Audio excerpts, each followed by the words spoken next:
over higher dimensional bases. Right? Yeah. So I'll start with thank you very much. It's a pleasure to be back here in Toronto. So although I said it's high dimensional base, I would start with basics.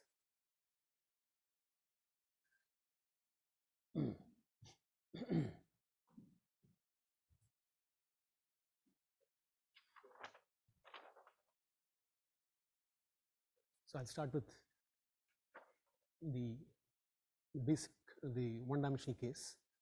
So because we have to build on that. So for the moment, I'll assume, although many things that I will say would work in positive characteristics, but with a certain tameness assumption, depending on the group. Okay, so I'll assume complex numbers, G almost simple. I mean, when one gives a talk in algebraic groups, there's this bunch of notations, maximal torus, Borel. I need to fix all that. So almost simple, simply connected algebraic group. Okay. Yeah. So and examples here are SLN, SON, symplectic, the exceptional.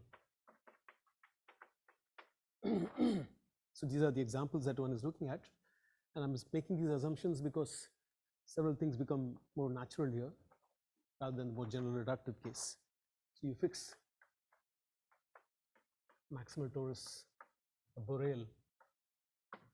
This should correspond to the upper triangular matrices, and these should correspond to the diagonal matrices. And I'll talk about L. I'll say L is the rank of G, which is the dimension of the maximal torus. And I'll have the notation xt. That will be just the characters. GM is the standard multiplicative group, and YT the co-characters or the one parameter subgroups.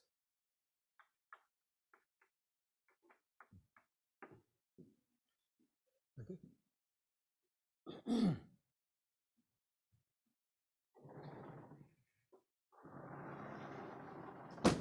Sorry.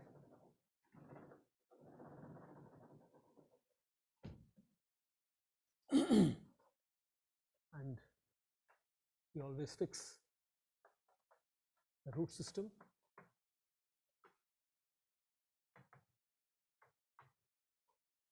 Root system. These, the roots are the weights of the adjoint representation.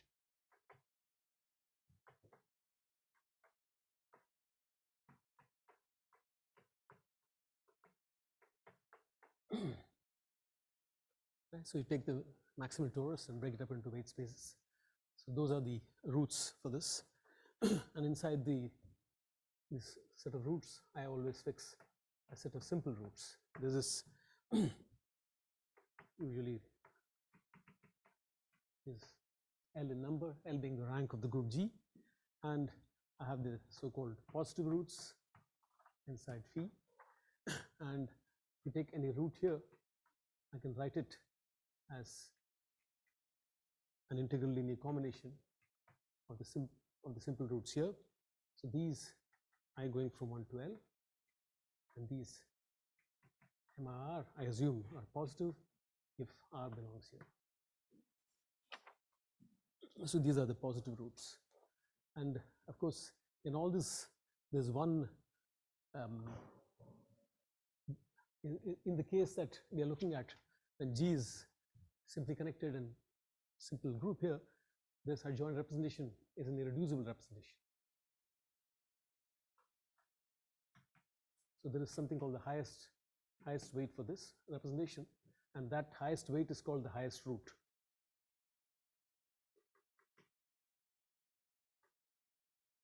usually denoted by alpha naught or alpha max, and this extra root is used to define what is called the extended Dynkin diagram, or the affine picture. And if you denote this alpha naught as Ni alpha I, the highest root property will tell you that these Ni's are bigger than all these MIR for every R.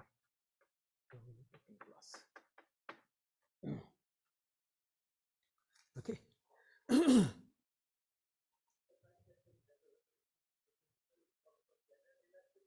No, only for, I've assumed the simply correct case. Yeah. Simply correct. So it'll have to be, I mean, the groups could have factors.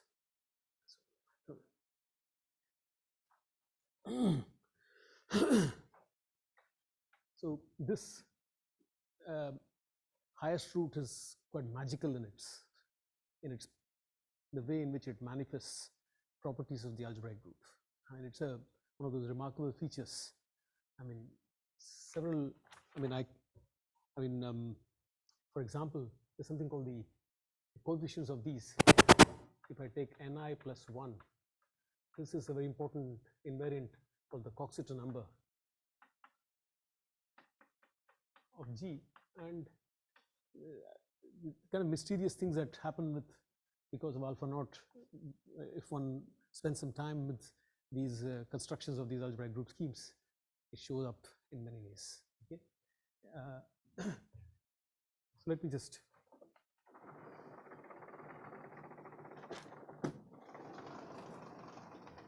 So what are we interested in?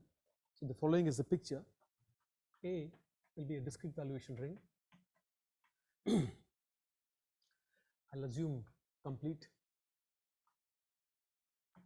and for our purposes, we could take it to be the Parsees ring in one variable. Coefficients in K. Okay, and capital K, the Laurent, the function field A. So this will be the notation, and since my group is defined over small k, I can talk about the capital K valued points of mine.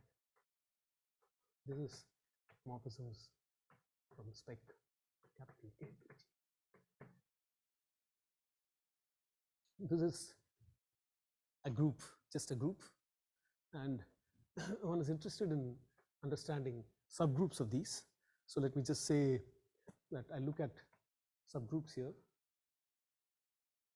This, I call them bounded. We have a valuation here. So I can talk about bounded if, loosely put, the entries have bounded order of poles.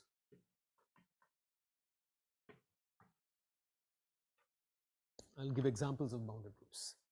Okay, so that's what is a bounded group. So one is really interested in the following general. So let me just give examples of bounded groups here. Let me just go up there again. So examples. So let's take G to be.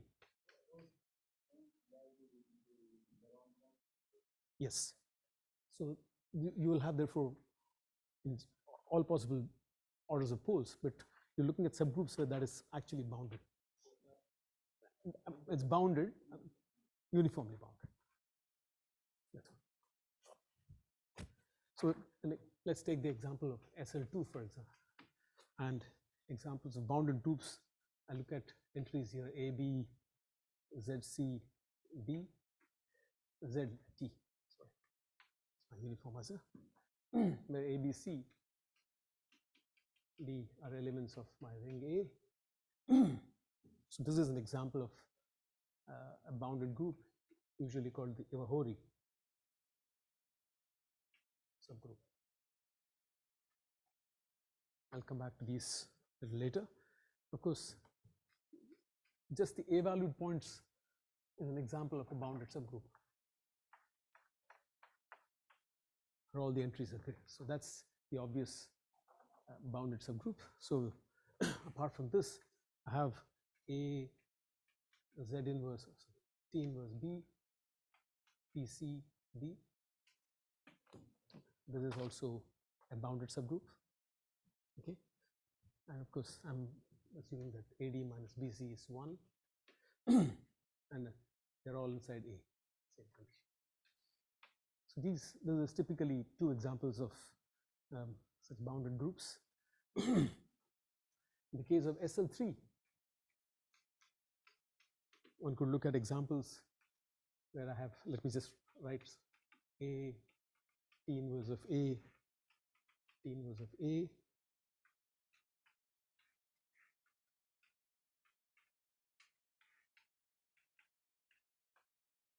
so this could be an example where you have a bounded group, and these are very interesting bounded groups that I'm writing here for reasons as we'll see in my next definition, and I'll try to come back to these examples as to why these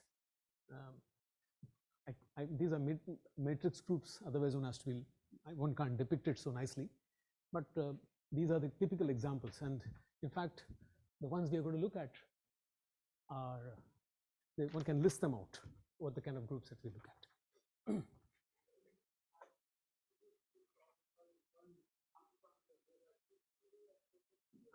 That's I'm going to tell. Yeah, exactly.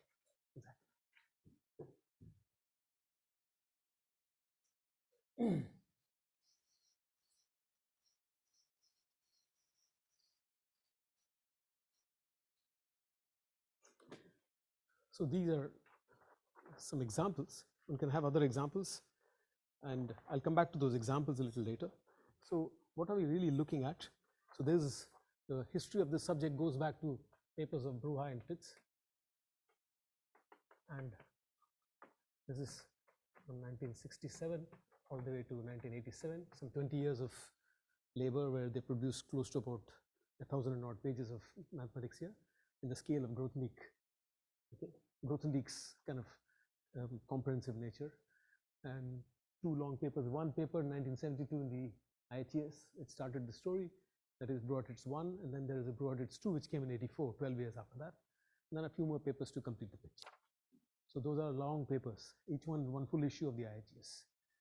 So they do it with technical foundations are very strong. I mean, no assumptions made on the field, and groups are arbitrarily reductive. Typically, they just wanted it to be like a monument, which is for all possible references, no special cases, nothing looked at. So it's one of the worst. It's by its very nature, therefore, naturally very esoteric unless you have been initiated into the subject. It's not that easy to enter the precincts of this. So that's perhaps a style in which it was written also. But there was a certain thoroughness about the style, and we as, I mean, I was led to practice, I became a practitioner to some extent because of its applications in my work. So one finds the thoroughness very, very impressive. It's almost like a, I would call it a religious or a spiritual thoroughness. There is no compromise whatsoever. I'm thinking that it's really not done for any acclaim at all. It looks like it's done for the future, some sort of answering some questions of foundational level. Just for convenience, because my background is from algebraic geometry, and the way we came to the problem, the way the problems came up and where this theory comes up, leads to the generalization to higher dimensional basis. But it's very important to note that in this famous paper of 1984, I'll call it BT2, the IHES here, they do in one small section raise up the issue that although they are working only with the discrete valuation ring case in the entire work, it is very natural to ask the question for something like a base which is like a regular local ring of dimension 2. And already they say what could be the problems, because I'll tell all the, and then why do I come into this question, and next week perhaps in the number theory seminar I'll mention why the high dimensional case, for example A2, is essential in constructing what are called local models PEL Shimura varieties. Yeah. So let me just, so this is the history of this thing. Of course, the origins really should, there is a paper by Iwahori and Matsumoto.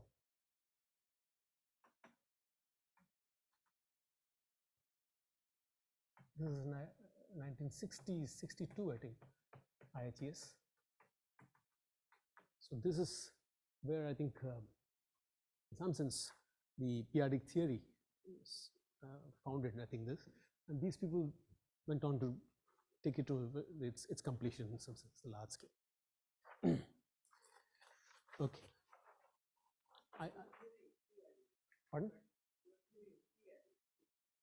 One could work with, I mean, as I said, I'm just talking about the geometric case, but you could work with QP and you could work with the p-adic situation, and all this can be done. I mean, whatever I'm going to say, although I'm not, I just wanted to give a different slant to this. You know, normally when you hear Bruhat-Tits, it'll always be from that standpoint. So I want to look at it from a geometric standpoint because that's the basis for possibly a new approach. And it just so happens that, I mean, it took some, I mean, I'll mention all that, yeah, I'll speak about it. So maybe I'll just use these boards.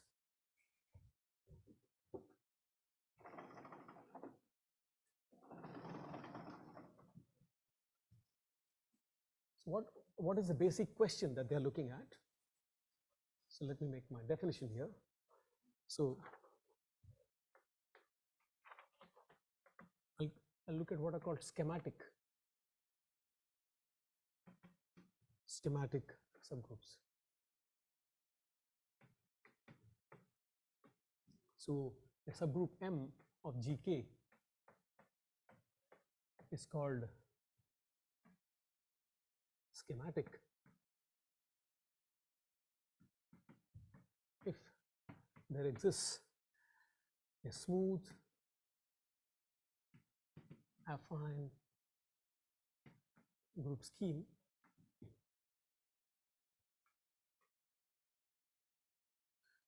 script G on spectrum of A is my DVR here, which, for simplicity again, which I assume is generically split. I'm asking this, that is, i.e., the restriction over the function field GK should be, say, G cross K. I mean, you don't need to make these assumptions, but I'm assuming it's generically split in this sense. So the question, you can have a definition of something is schematic such that this group M can be realized as the A-valued points of this group scheme. So such a subgroup of GK, I would call it a schematic subgroup. And we are really interested in looking at the class of schematic subgroups. And the whole Bruhat-Tits 2, for example, gives a complete classification of what are the possible schematic subgroups. Okay. That in this whole paper, in some sense, is precisely that. In the 1972 paper, they discussed the group theoretic aspects, the root systems and the generalized root systems over DVRs. But in Bruhat-Tits 2, the whole theory is to build the group schemes associated to, I mean, classifying this schematic property. I mean, looking at subgroups and telling what are the possible ones and how to get hold of them. No. In fact, they'll one could, if you put some conditions on the bounded subgroup in the manner in which it will sort of intersect certain subgroups of G, then maybe one can hit upon the precise theorem that they are trying to say. But I'll mention what is the theorem that they. So the examples that we looked at, which I wrote for SL2 and SL3, those are schematic. Okay, they fit into this theory of what are called parahoric groups. So how do I define? So one basic, or perhaps the most general classification I don't think has been used at all, except in this paper of Papas and Zhu. There's the very simple case it comes up in the construction of local models, and in some work that I have done, it comes up more centrally. And I don't, maybe I can even assert that the most general version of this has really not come at all. I mean, it's only the parahoric groups which have been worked with. The other groups which come here, the schematic ones, have somehow not been seen in literature at all. I mean, they haven't appeared in any examples. So that's another interesting thing that I'm going to mention.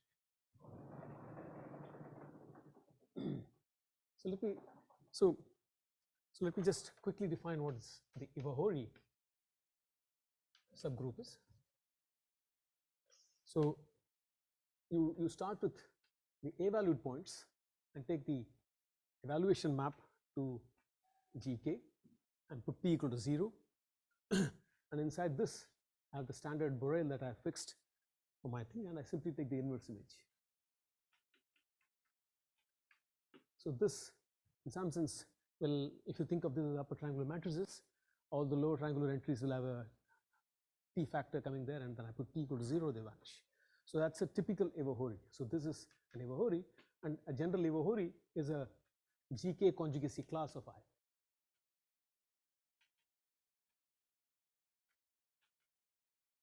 Just like the Borel should be thought of as a conjugate, I mean, among the conjugacy classes. So you should look at the GK action on subgroups here, and that will be the Ivahori. And a parahoric, going by the parabolic subgroup, is a subgroup P of GK, so that P contains a conjugate, some Ivahori.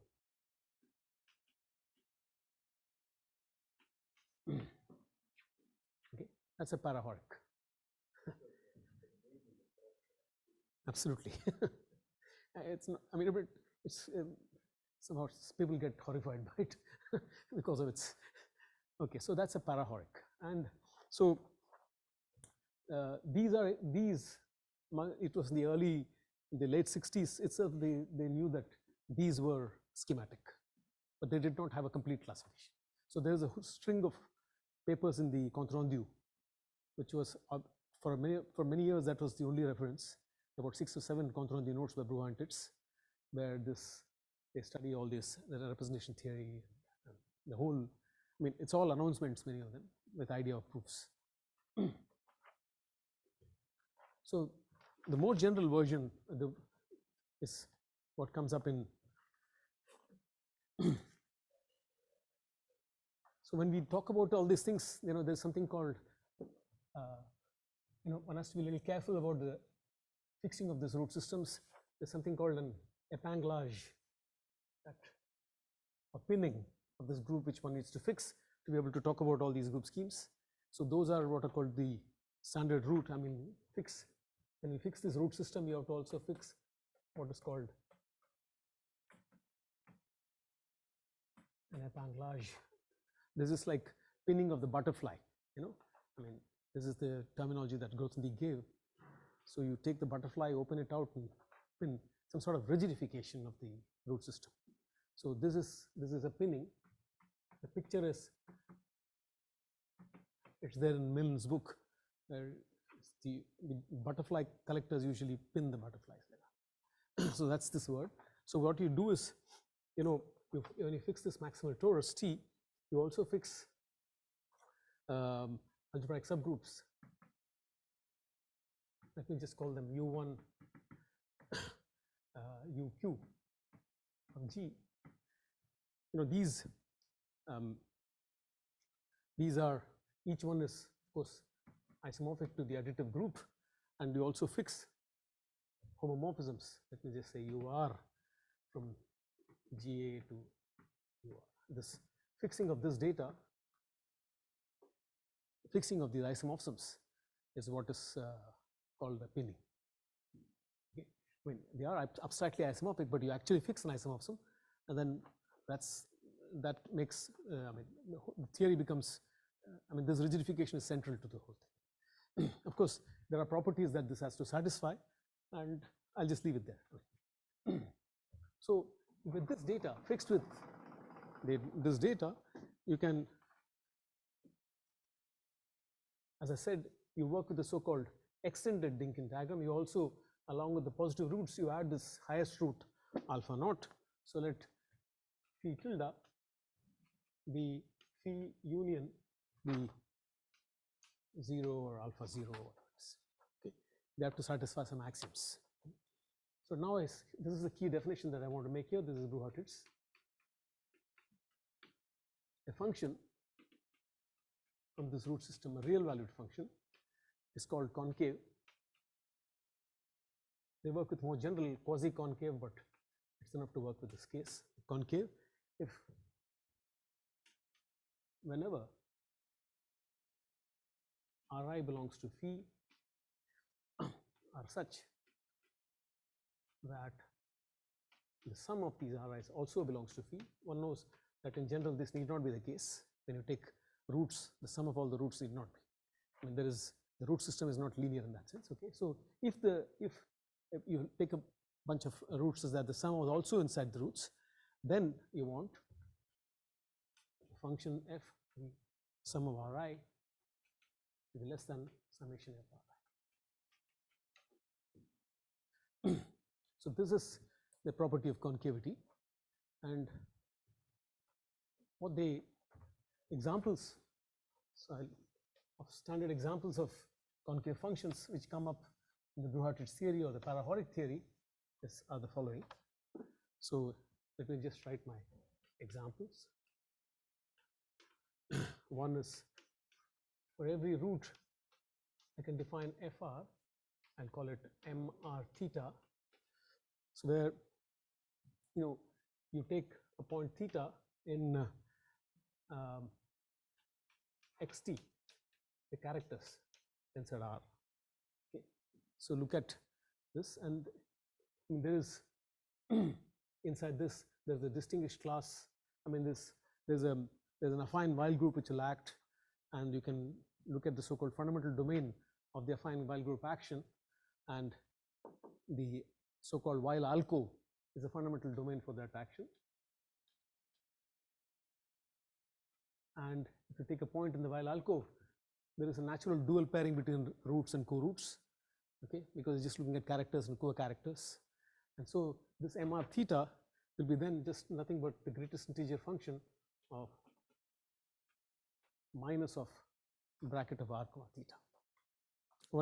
These are standard, these are the basic examples. I'll tell you why these are basic. The second example that comes up is you take a region inside the alcove here, in this while alcove, then you can define fr to be mr omega, which is the infimum minus infimum r theta greatest integer function again. Where theta belongs to, of course, the infimum is in omega. So these are typical examples of concave functions. Absolutely. I mean, one has to just write down, and it's just 2 minutes. It's obvious. I mean, it's obvious means you just have to keep the axioms there and just check it.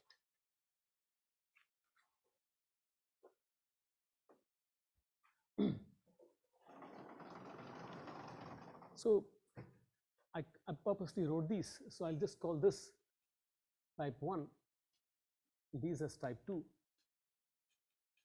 And all the other concave functions which come up in nature. That one? Yeah, absolutely. Absolutely. It's just the property of the greatest integer function. Absolutely. That's why I'm saying it's nothing. The interesting thing is that apart from these two, there are other concave functions which come, and I'll call the rest of the concave functions as type 3. The remaining ones. It's interesting to note that in the case of when they study the root systems in the root system of type an, all the concave functions are of this kind. There aren't anymore. I mean, so this when I say all concave functions with a certain property, I mean, we are interested in classifying some groups. So let me define why these concave functions are important in terms of what I spoke about as bounded groups. So to each concave function f, I associate a subgroup mf of gk this MF is generated by the A-valued points of the maximal torus. And if you look at these root group elements that I think, I take T to the power FR, R and P. So these you should, the root, these root entries should be thought of as, if you think in terms of matrices, it's the upper triangular or lower triangular entries that you're looking at, depending on the positive or the negative roots. Okay, and the entry there, what is the power of the uniformizer that I'm putting at those entries? It's of course is bounded. I mean, that power is what I'm really looking at. And group generated by these is therefore typically an example of a bounded group. But this bounded group is defined by this concave function that I. And it's fairly clear that I could have replaced this with something like the ceiling function of this. The concavity is actually used to show that, you know, when you write out the so-called Chevalier relations, you know, the property of the concavity will come to say that, you know, you can talk about this, the associated, let me put it this way. See, there is, one has to prove what is called the Chevalier relations for this group, and it's precisely there that the concavity will come and show. In fact, that's why I'm saying it's almost a natural consequence of the so-called Chevalier relations for all these groups. That's why they got hold of the definition. So it is, and in some sense you could replace the concave functions by the ceiling function, and the groups won't change. So this is the typical example. And what they prove is that these are all schematic, and it's a genuinely hard part of their work, is to prove that there exist group schemes, affine smooth group schemes, say K, of that GF of A is MF. And this requires close to a whole volume of the IHEs. I mean, yeah, it's a very serious build-up, because you see, these are basically on discrete evaluation rings, so many things in general are relatively easier in this compared to the higher dimensional case. I'm saying the discrete evaluation ring situation, you can take what are called schematic closures. You want something smooth. You see, that's the flatness of this is crucial. So that's really the point. To get hold of something which is a flat group scheme, which does this job, is essential. And not only do they do this, I mean, these are what are these group schemes? So these group schemes, as I said,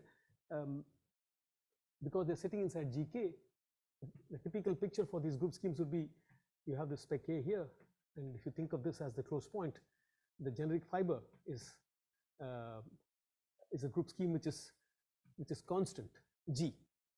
So these examples are degenerations of a reductive group, and in general, for a non-trivial concave function, the closed fiber will be non-reductive. Exactly. So typically it will be non-reductive, and so all the examples that, I mean, one can then pick out exactly the unipotent, I mean, you can pick out the unipotent radical, okay? What are the GMs which have become GAs there, extra GN, and you can then kill the unipotent radical and pick out the maximal reductive subgroup quotient, which is the group model of the unipotent. How do you write out the root system for the limiting ones? All this is a part of the Bruhat-Tits theorem. So if you give a concave function, then you can write precisely the root system which is going to be coming out in the corners. So when you look at these limits, how do you get rid of the root system? So that's the full theory of, so these are, you should think of them as these group schemes that we are looking at are generic fiber G, GK. In my case, I've even assumed this is G cross K, how they degenerate to a non-reductive group, which is flat degenerations of algebraic groups. These are, so this is a kind of, I mean, basic class of group schemes that come up. And so in the case of, in what I wrote in the previous examples, just one second. Yeah. I mean, the matrix groups that I wrote with entries which were T inverse and T, you can pick out precisely the concave functions in those cases, which will give you that, and they are all coming from this. So in some sense, let me say that the type 1 case is the parahoric case.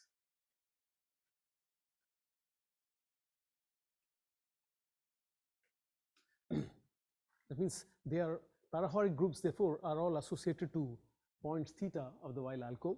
Okay, and essentially the Weil alcove is like a simplex here in this. I mean, typically this is in the SL3 case or G2, the rank 2 case. The Weil alcove will be like a triangle. Okay, and the parahorics will be indexed by the barycenters of these faces, and the open face will be the Evahori. So the concave function associated with that, I'm saying you look at a theta, fix a theta here, and the theta will be some point in the alcove. If you take a barycenter of the face here and look at the corresponding concave function FR, which is MR theta, this theta is fixed here, this one. Then this, for this concave function, if you write out this group, that will turn out to be the Evahori group, and this will be the origin that I fixed here. So this will turn out to be the group which is GA. Okay, this is what's called a maximal parahoric. This is a minimal parahoric because this is contained in all parahorics. These are the maximal parahorics, and typically these two maximal parahorics will never be sitting inside GA by definition. So you already see subgroups of GK which are not sitting inside GA. Okay? And these are other parahorics which I mean, the parahoric sitting inside the so-called far wall has nothing to do with the GA there, but these will automatically be contained by the obvious inclusion relation here. So the groups defined by these, and also one can show that, you know, as you vary the points on this, the groups don't change. So all these groups, there are only L plus 1 or 2 to the power L plus 1 minus 1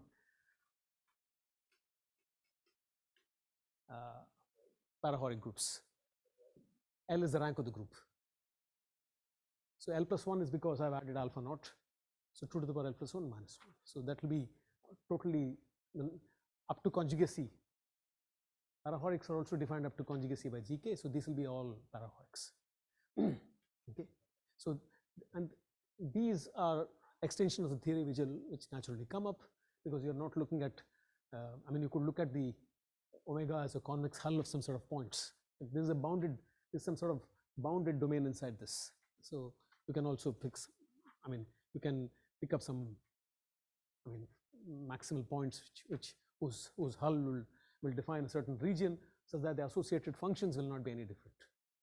So that will be like a bunch of points in some sense. Okay, omegas also. But the other concave functions can be more complicated. And in my paper, which one does exhibit examples of concave functions, which was not there in the paper of Bruhat-Tits. For example, in the case of G2, you can get functions which are concave but which don't fit into type 1 or type 2. Neither type 1 nor type 2, such examples are there. Type 3, that's why we call them type 3. You know, we don't know how to classify them. So anyway, why did I say all these things in the higher theory? So as I said, all those groups that I mentioned, you know, the SL3 cases, they're all fitting into these parahorics. So these are, so what is the, so typically the definition of a parahoric will be something like this. A group generated by just following this definition here. It is, I would always express it following a paper of Tits as PA UR P to the power MR theta A R phi. So this is what I'll call P theta K, the parahoric defined by the point theta. And this is the concave function in this case for every root, and this is the group. So this is precisely how I wrote my entries. If you remember, T inverse of A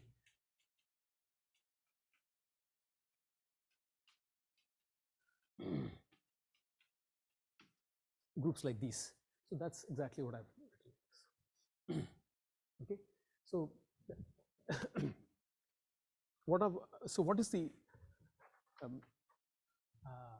interest in looking at higher dimensional theory cases here?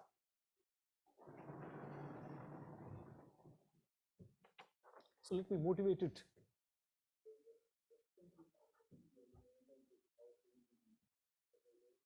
several variables. A regular local ring, I'm taking the affine space, looking at the origin and looking at the completion there. That will be my typical example. And one would like to ask, so the question that one would like to ask is, suppose you have a picture of this kind, okay, which is the A2, for example, and you think of these two axes as height 1 prime ideals given by the divisors, the axes. So you can take the generic points here. So if you take the generic point here, I can look at the localization here. This will be a discrete valuation ring, okay, in this case, and this will be some P prime. You will have discrete valuation rings here. So you can think of pictures of this kind, and the classical Bruhat-Tits theory tells you how to define these groups on discrete valuation rings. So suppose I want to, so what is the data? Say, suppose I say that away from the two divisors on the open locus here, I take the constant group G cross K, just like I took the, one would like to ask, what are the possible flat degenerations of this, okay? And the real problem is, as I said, flatness is preserved when the base is a discrete valuation ring if you take closures. The moment you go to higher depth, it could pick up components. So the flatness can completely go. There is no way of constructing flat objects straight in a natural way, on top of higher dimensional things. You have to do it with great care. And flatness is always a problem because that's essential to the whole construction in the schematic theory. And what happens typically,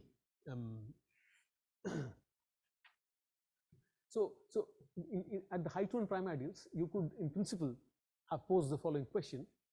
But suppose at the height 1 prime ideals I fix data which is Bruhat-Tits like. That means two concave functions, f1 and f2 associated to the two hyperplanes. That means I'm allowing my group to degenerate here along as a GF prime and as a GF, and as in this direction as a GF prime, say given by two concave functions f and f prime. Then what is going to happen here? Can we extend this group scheme to the origin? That's the hard question, and this is exactly what they pose in their section 3.9.4 of their paper. I think they understand that Tits in fact mumbles in his Nobel Prize talk.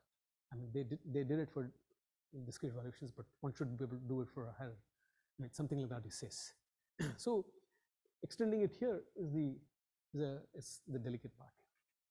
And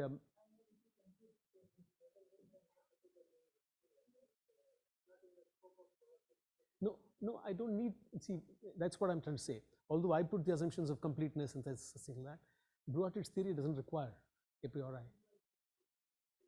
You would require Henselian, I mean, but what I'm saying is, so I would take the completion here, and I take, that's a data that I will fix.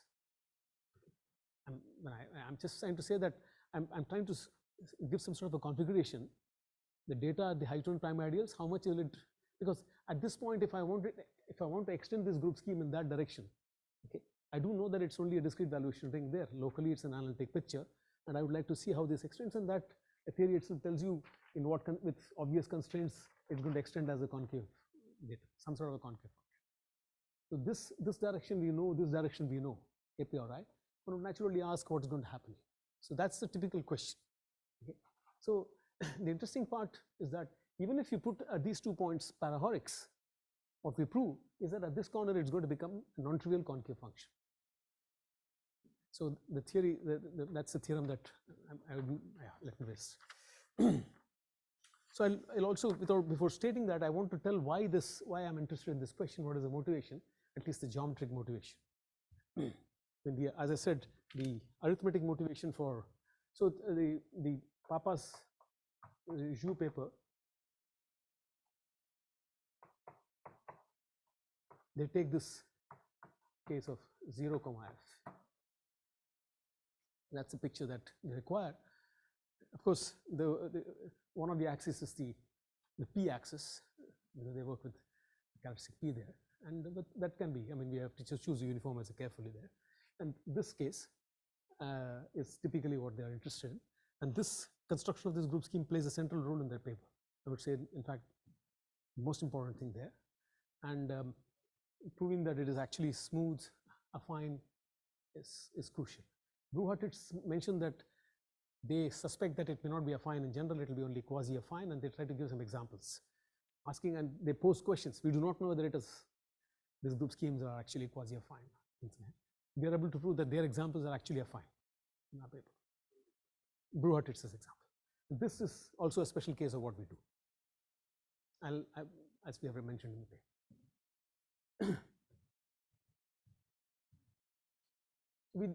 We ask the most general question. I mean, you could put arbitrary concave functions here and ask. So the hierarchy will be, I put these type 1, type 2, type 3 for several reasons here. So let me go back to something, how did the person who is working in vector bundle theory come to this whole story at all? So that's very important for me here. So I think it's okay, right? I mean, I'm just, although I won't be able to state my main theorem, we can always do that in the next talk. So what is the basic question? So let's get back to my my basic bread and butter, which is Narasimhan-Seshadri theory. Okay, so just look at a Fuchsian group.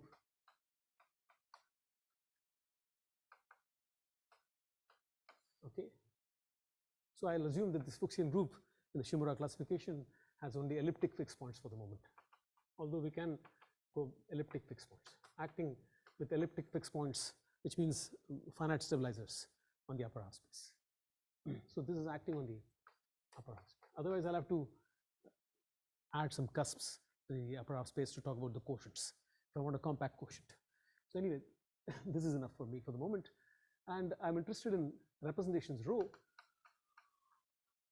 So I have my algebraic group G.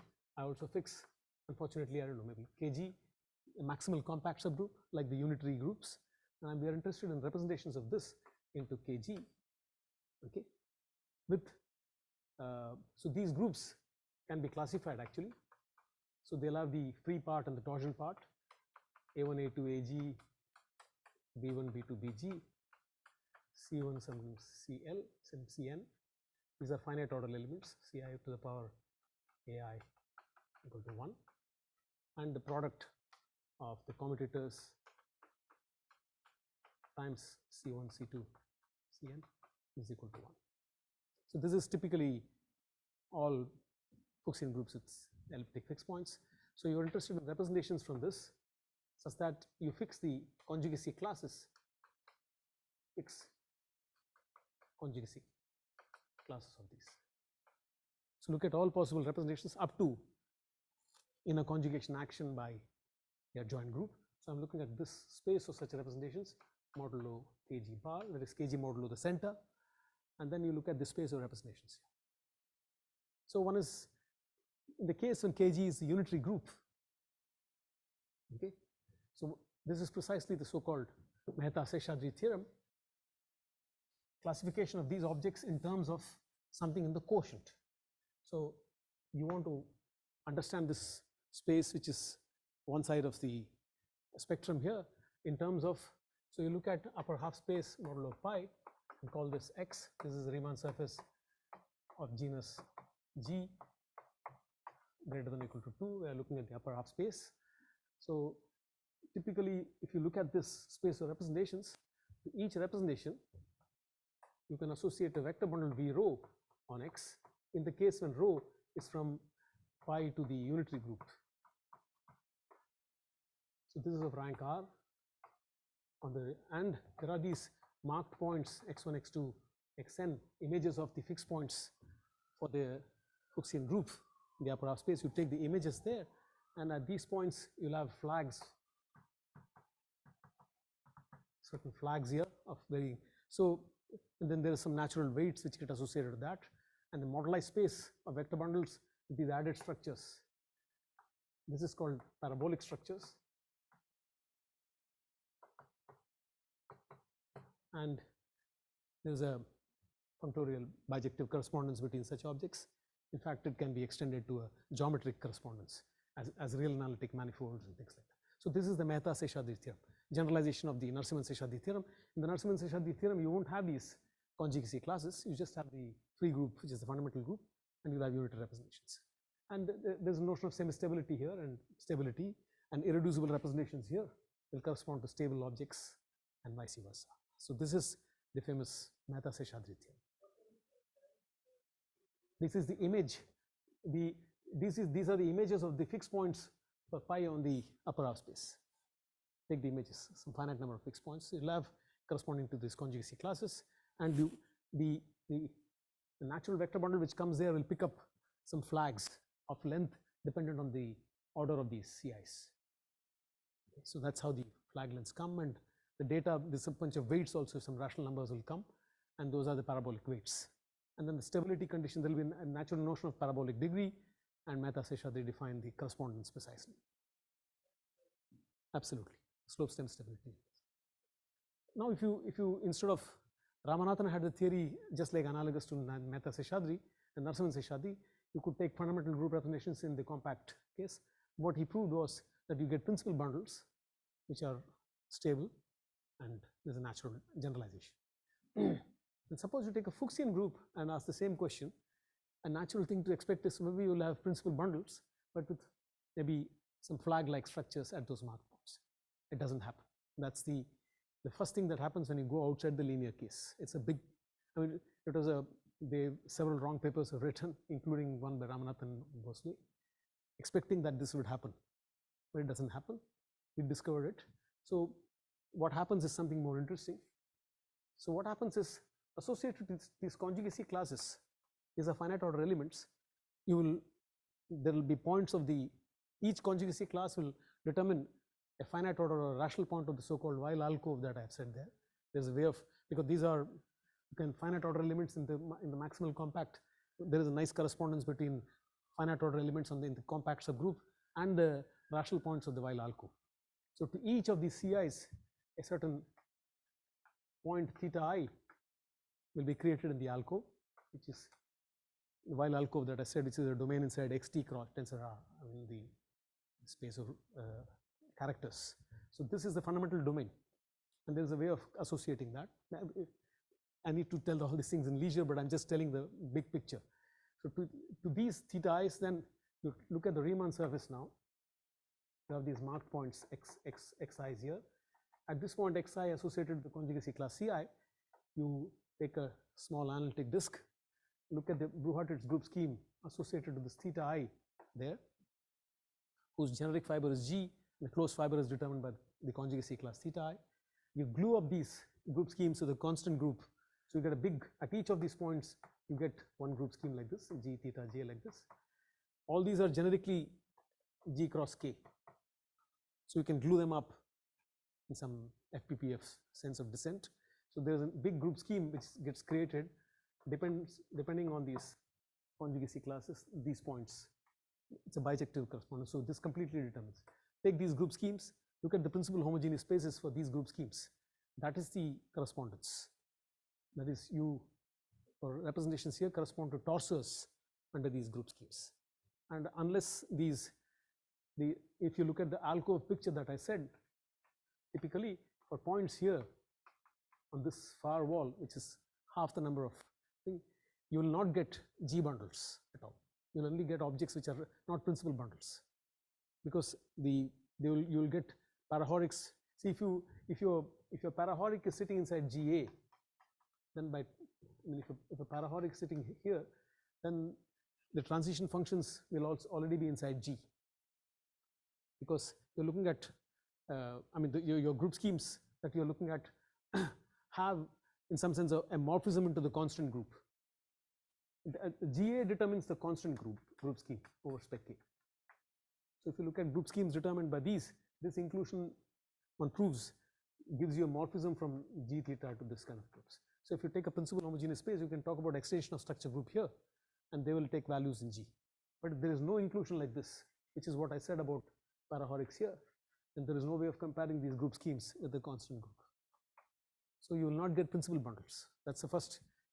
This in the GLN case, with the classical elementary divisor theory, one can prove that there is only one maximal parahoric, which is GLA. All the parahorics are sitting inside this up to conjugacy. So everything will give you a vector bundle. That's what happens in the Mehta-Seshadri case. So you'll get vector bundles, but for a general G, you will not get principal bundles. Okay, so this is the, and how does this come in our theory here now? Why, how does this picture come here? What is this new? There's a new approach to Bruhat-Tits theory, which I can say now. It's the following.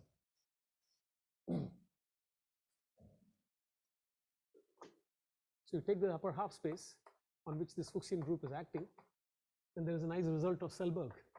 It says that for such a group which is acting on this, it's got a normal subgroup pi naught which acts freely on the upper half space, such that the quotient is finite. It's finite.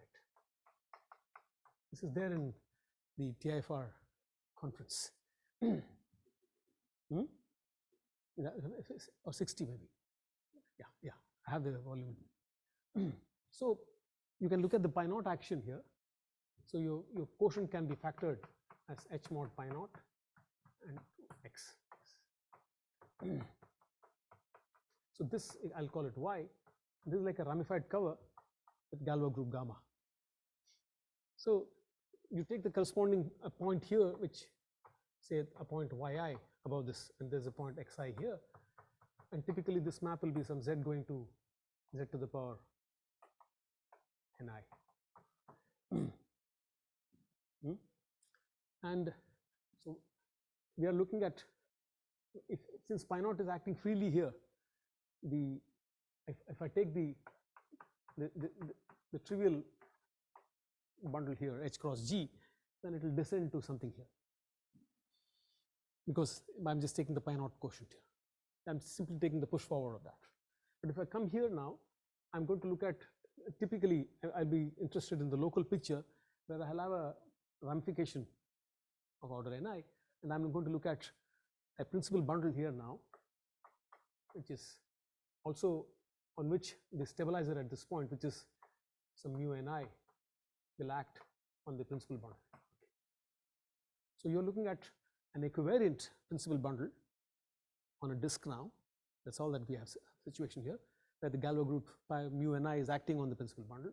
So you have a mu ni g bundle.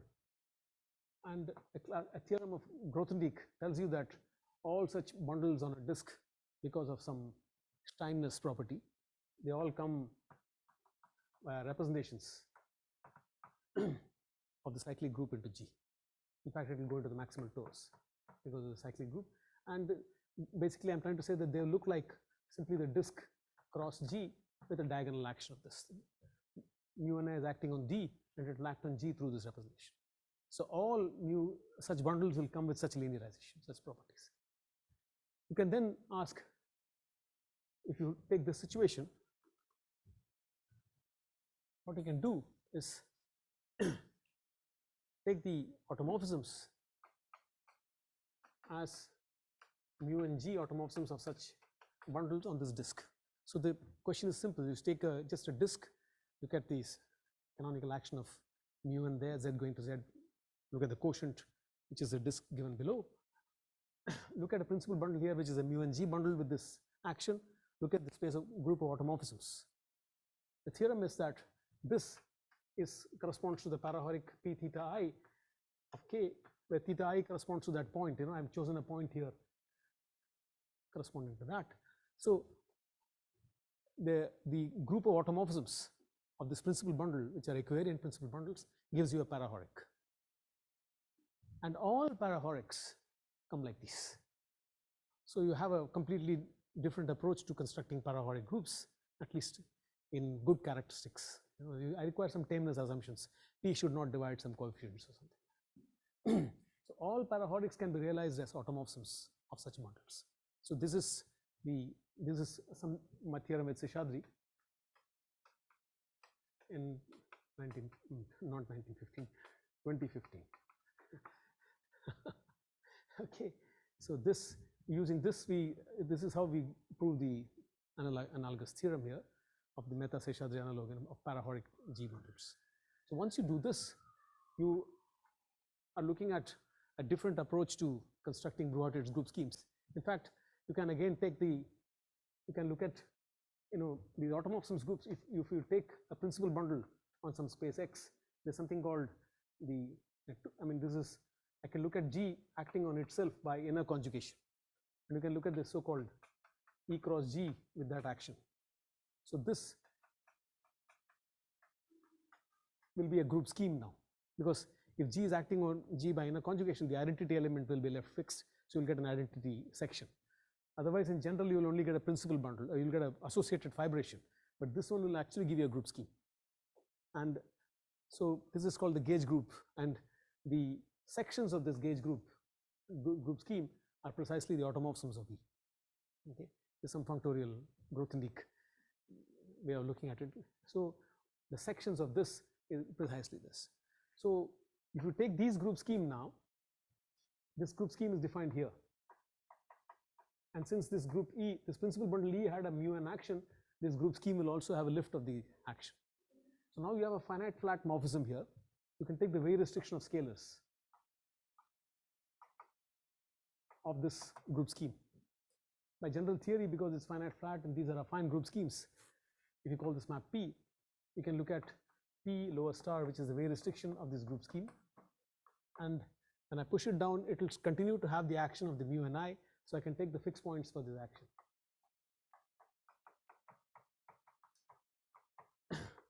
So this, at least in good characteristics, one can prove that this will be a group scheme on this disk here now.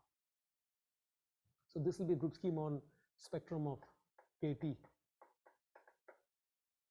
given by this disk, and this is precisely the parahoric group scheme associated with that parahoric group. And all parahoric group schemes can be constructed this way. This approach is now has some favor. Paper by Papas and Rappaport use this approach for more general reductive groups. They generalize it, and there are some serious bits of work in Shimura theory where this approach actually proves much simpler, I believe. They sent me the papers. So this approach of realizing all parahoric groups as invariant push forwards of constant groups, reductive group schemes, is in good characteristics. You are making some tameness assumptions. For practical purposes, you first want to prove your theorems under such assumptions. So this is the approach that I'm talking about. And once this approach is properly understood, it gives the higher dimensional theory. That's the reason why one could do it. So you have to do it in 3 steps. First, you do it in the parahoric case. Then using that, like a bootstrapping, you use type 1 to prove the type 2, and then use the type 1 and type 2 to prove the type 3 more general cases. So there's a lot of work. So this is what I just want to explain, and I just thought some general theory of this kind is applied. Maybe next week I'll do it a little more slowly for the number theory seminar there, and maybe convey a little bit more. Thank you. I think I've already taken that.